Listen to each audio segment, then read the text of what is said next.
हमारा आज का नॉवल विलेज लाइफ पर बेस करता है, हवेली बेस्ड है।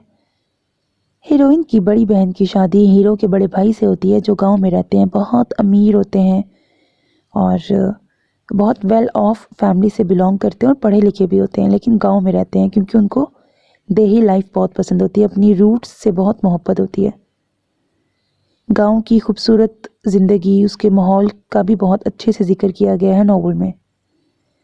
अब हीरोइन की बड़ी बहन के ससुराल में शादी होती है, उसकी नंद की, यानी कि हीरो की बहन की शादी होती है।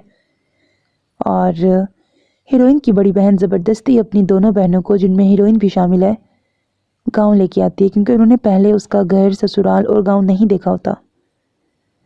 अभी शादी में 15 दिन रहते हैं और वो ज़बरदस्ती अपनी दोनों बहनों को अपने साथ ससुराल ले आती है अपने। अब स्टोरी में किस तरह से ट्विस्ट आता है, ये दोनों बहनें जिनको वो लेके आती है, इनके नाम भी थोड़े मिलते जुलते होते हैं और इनका एज गैप भी ज़्यादा नहीं होता, लेकिन इनकी पर्सनैलिटी में ज़मीन आसमान का फ़र्क होता है। एक बहुत शौक चंचल बातूनी होती है, जबकि दूसरी बहुत कम गो होती है और बहुत डिसेंट सी होती है, सादा सी होती है। हीरो की ज़बान से ज़्यादा नॉवल में हीरो की आंखें बोलती हैं। किस तरह आंखों ही आंखों में इजहार होता है, इकरार होता है and all that. Novel light सा रोमांटिक है और स्टोरी अच्छी है। 2 एपिसोड्स पर मुश्तमिल होगा। उम्मीद है आपको पसंद आएगा। हैप्पी एंडिंग है नॉवल की।